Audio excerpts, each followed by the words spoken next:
Hello, hello, hello, and welcome to Commons County. This is the first ever city that I've played in Cities Skylines 2. In case you missed it, I actually did a full, I think it was like an hour-long video tour of this a while ago, just touring through everything that I made, touring through this massive city.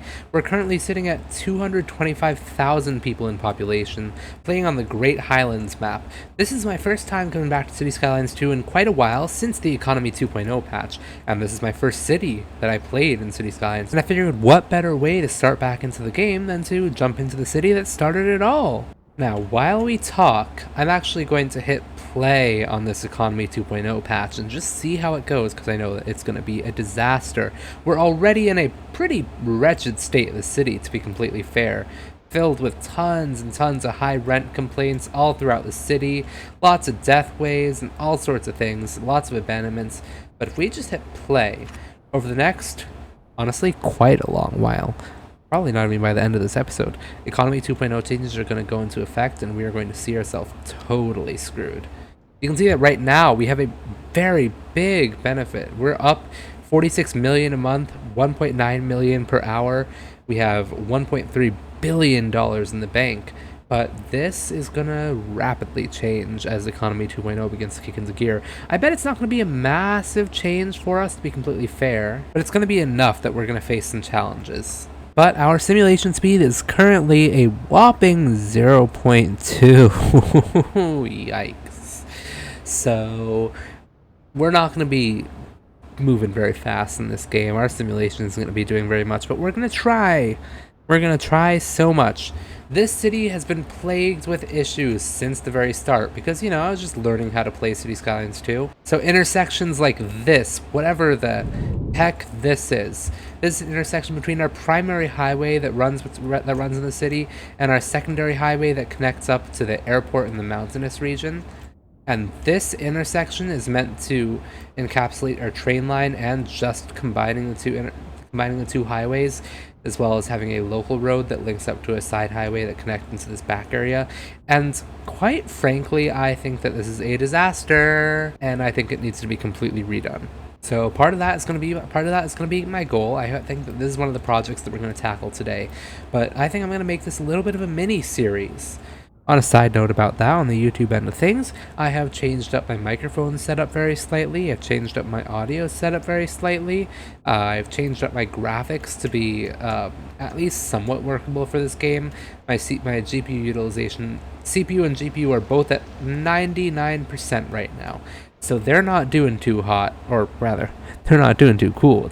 They're pretty dang hot, probably overheating. My PC's about to catch on fire. But I've changed all that up, so let me know how the graphics, how the recording, how the audio sound. I know it's pretty laggy, but that's what we got to do and we got to deal with. And but honestly, I'm just looking forward to getting back into Cities Skylines 2 and seeing how we can fix some of these disasters that we've created. Oh, all of this is just a total mess, and there is a reason for it. It's because this was originally made without mods. Our current playset is running a whole lot of mods, just because I feel like that's what's kind of essential to play the game nowadays. But this means that we can recolor some of our buildings. We have Anarchy on, we have Picker mod. So we can pick different buildings and plop them down wherever we feel like that. Of course, we have the Move It mod, so we can finally start to fix some of our weird issues, and we've got quite a few other mods, some of them which I haven't even played with. I haven't even played with the Picker mod and tried to plop down any buildings. I haven't even played with Move It yet, but I've watched a bunch of people play with them, and I think they're pretty powerful. So I think that we've got some work ahead of us, and I think it's going to be so much fun. By the end of this mini-series, I think that this is going to be a totally transformed city. There's so many issues, but one of the reasons why I'm actually coming back to this city rather than going to any of my other cities or starting a new one is because this is really like a real life city. Things move slowly, literally and figuratively, and things are going to need changes made to them, like upzoning regions or filling in empty plots or redesigning infrastructure, and everything is going to have a cost to it, take time. And I think that is exactly what I want to do. I want to be someone who fixes cities, who implements changes that redesign them and transform them. Maybe not a full brand new city designer, but rather a city fixer. And I'm interested in trying that out. That's going to be my role today. And honestly, I've talked for long enough. Let's jump into it.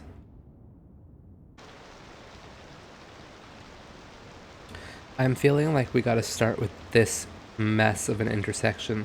This is one of the later things that I built in the game when I was, feeling like the city is about done and I was ready to move on to a new city and a new project and start recording and make the world tour. And this is a complete mess. There's even accidents happening, just proving my points. Thank you, Cities Skylines 2.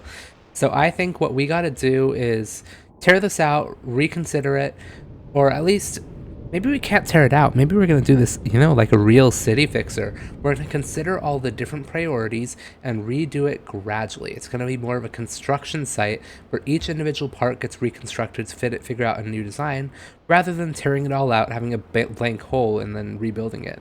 Maybe one of the highway entrances closes off at a time, but we gotta maintain through traffic for most of the time.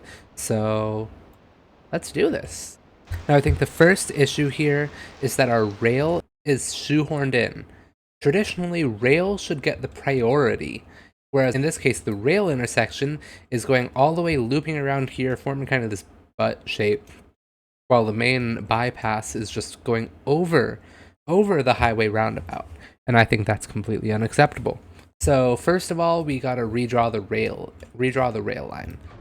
And if we just lower this to grade, then rail lines can still continue running. So we're gonna want to build another line over here to make sure that this can function as a bypass while we do some construction work on the main line. And then we're going to get rid of this whole main line, and we're gonna have to do some of it with anarchy, and that's completely okay. I think unfortunately this farm is gonna have to go in our little bit of renovations changes.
Now, I've reconfigured this train connection, and I think I'm still going to do a little bit more work on it. It's not entirely perfect yet, but one of the things that you also might have seen me doing is pulling this route down closer to the ground, because one of the problems is that this entire segment, this whole way, was elevated, and that is completely unrealistic. That's unreasonable. So what I'm going to do is I'm going to redo a little bit of this connection over here so that it's more closely grounded. I still like the idea of it snaking through past this monument, but we're going to have to make it a little bit more realistic in terms of how it's being aligned right here. So let's work on that.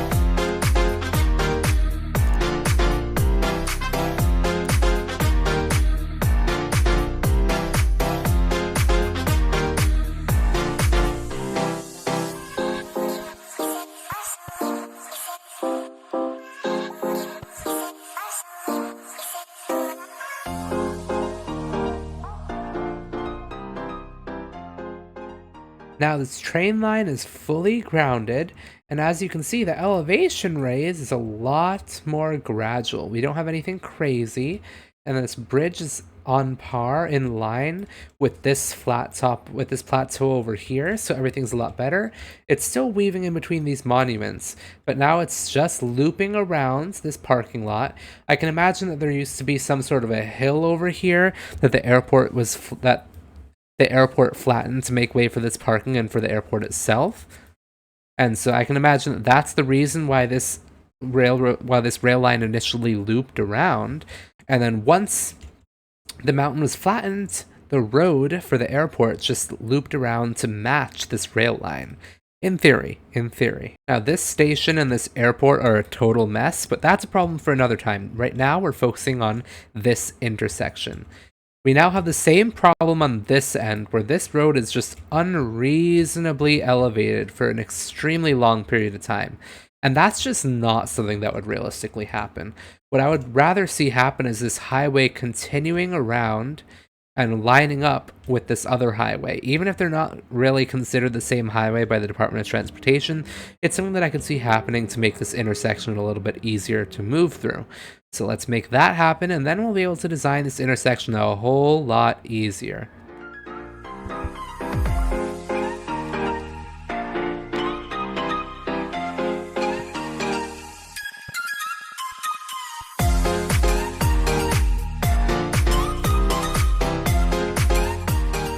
Now what you can see I've done is I've actually paralleled this highway to the train track.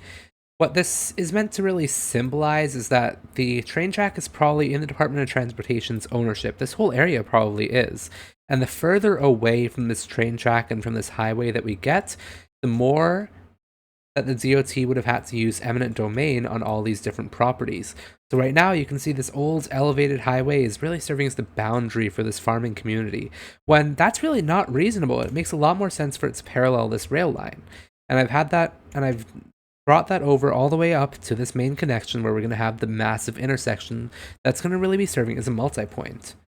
What you can also see that I've done is I've drawn in a small mini couplet of access roads, which are really going to provide the access to this highway while we get rid of all of these unnecessary connections that we have over here. This is going to mean that we can more easily edit this intersection while still preserving the access temporarily. This is something that you might not exactly see on a real-life construction site, just because this is a high-speed highway and these are low-speed access roads, and this would be extremely dangerous. But I can see in reality they might close off this one lane and turn it into a local access only lane, preserving the other two lanes for high-speed traffic, and they might signalize this intersection temporarily, just to make it a little bit easier to use. Same thing goes for each of these little roundabouts that I've added in to preserve access to the airport loop. That's something that you might see turned into a temporary transportation loop set up with manned construction workers and maybe a little bit of signalization just to make sure that access is preserved. But for now, what this means is that we can tear out this highway and begin to rethink this whole intersection. Think about how this highway is going to meet up with the main one, and I maybe have its own branches off onto forest. These are both forest highway. That's a problem. Maybe have its own branches off onto it. Okay, the way that I want to design this intersection is not necessarily too over the top, but I want it to be special. All things considered, this isn't necessarily a complex intersection. It really just has a crossover with the problem of having a train intersection underneath it. What I can see the DOT possibly doing to save some money is moving part of this intersection down over, especially because there's no major uses along this highway closer to it. But I think it's just a little bit more fun to have everything compact in this little area. Maybe having some branches off that go all the way into this local road back here, serving the local population so they don't have to go all the way to this roundabout back here. But what I think that we're going to do is keep this main highway just barely elevated enough over these train tracks. It's not yet, and I think we got to play around with it a little bit more. But we want to elevate this main highway slightly over the train tracks just enough, because this is what's going to be carrying most of the freight traffic. Even though our industrial port is this way, so we do have to consider it, this is our main highway, and we're going to want to prioritize that. So we don't want as steep of inclines over that. Then we're going to take this highway directly over the top of that one, elevate this highway to be the same level, and we'll effectively have a second T intershape at a higher elevation. And we're going to try and feed that main highway into that T intersection so that everything gets lined up perfectly from there. Let's see how that goes. It might not be perfect, and for that matter, one of the things that I see happening a lot in real life is that not every movement is considered. For example, maybe since this is a less important highway, you can only access it when you're coming from this direction on the other forest highway, or when you're coming in from this way. Maybe you can't access it when you're going into downtown. Maybe something like that. Maybe we end up doing something like that, and you have to go further towards downtown and then find a way to turn around, or you have to enter this complex interchange network, and maybe we do a loop type of thing to get into the second forest highway. Let's see how this works out. I think we got to play around with it for a little bit.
Give you hope,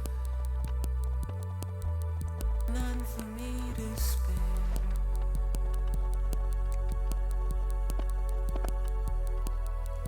I helped you out,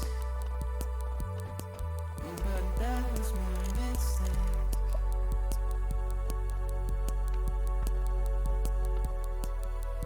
I needed help, and nobody else.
My goodness, folks, that took a long time. We had even had a crash in the middle of it. That was kind of rough. But hey, would you look at this? Some of you might say this is just as much of a mess as the previous one. I disagree. This is a lot closer to a realistic intersection compared to having like double, triple, quadruple spirals like we had before. This is single way spirals, kind of like a partial cloverleaf, where we have 3 stems of a cloverleaf. For a basically a T intersection, we only really need these 2 elements to get us around. But I added a little bit, so I added a little bit of extra elements. What I wanted to do throughout this whole thing is maintain access to all the roads, so I made sure to do that while being very careful with how I built this. First, I started off with this side because that's the side that this highway was coming in at. I built a little bit of a slip lane, which is pretty good considering how much traffic and how complex this intersection is. This means that this intersection area can be a lot slower while the main highway keeps on flowing. Here, then I built a cloverleaf type of thing, which means that this lane is going to be slower and have a lot of passing, which is pretty critical, and it's a big reason why it's separated from the main highway. As we're heading up to this overpass, which leads on that way, it's a pretty simple loops just going up and then back down. But then I added slip lanes from this up segment that go over to it, as well as down. And so that's why we get this little bit of weirdness, but that's how we connect into this highway, which then makes its way downwards from there just as fast as it can, pretty much, not trying to overdo ourselves on the elevated section like we had before, spanning all the way to like here, like crazy. And this segment is pretty typical. We have a little bit of 2-lane segments for merging and unmerging and where it's necessary, but for the most part, it's just pretty typical loop-de-loops with a couple of slip lanes and a slip lane and a central exit lane that allows us to move from the highway and off of it. Then on the other side, things get a little bit more funky. We took the same exit lane type of idea coming off the highway to allow for some more merging. But then when we're coming in towards downtown, first, we have the way that goes onto this separate side highway, which is pretty typical. We didn't really need anything complex there. But then I added this extra loop. What this loop does is it means that people going into downtown can actually turn around on this main highway and leave again. Or, if they want to be extra fancy, they can follow this highway, go around, down, come back around, and then head on to the side highway. This is the same way that people who are coming from this airport can get onto the side highway. They gotta pass through the intersection, go down, around, keep on that side, and then go up and onto the side. It's kind of complex, and I kind of love that, to be completely honest. Then, of course, coming from the airport towards downtown, it's pretty typical. Now, this airport whole section needs to be totally redone. It's a complete and utter mess. But for now, we have one intersection done, and that's a pretty good start to the start of this series. Thank you so much for watching. I appreciate every single one of you for spending your time here. I hope this series of fixing my first city in the game ends up going pretty well. So far, I'm having some fun. It's a lot like just a random city planner just finding all these issues and turning them into complex messes. I can see this crazy intersection right here becoming surrounded by sprawling suburbs, becoming a little bit of a town of its own. Now that we have such capacity for high frequency here, we have a train line running through it, we have multiple highways that can have their own little exits and slip lanes on side roads. This can become a little suburban neighborhood, and I am all for that. I especially love this concept of having a kind of a parkway, a side highway, compared to the next one with the train line in the middle. It really reminds me of my hometown growing up, so I'd love to see this turned into a neighborhood. But for now, that's all that I got time for today. I gotta go to bed. I got work in the morning, so good night. I love you all, and thank you for watching. See you in the next one. Bye-bye.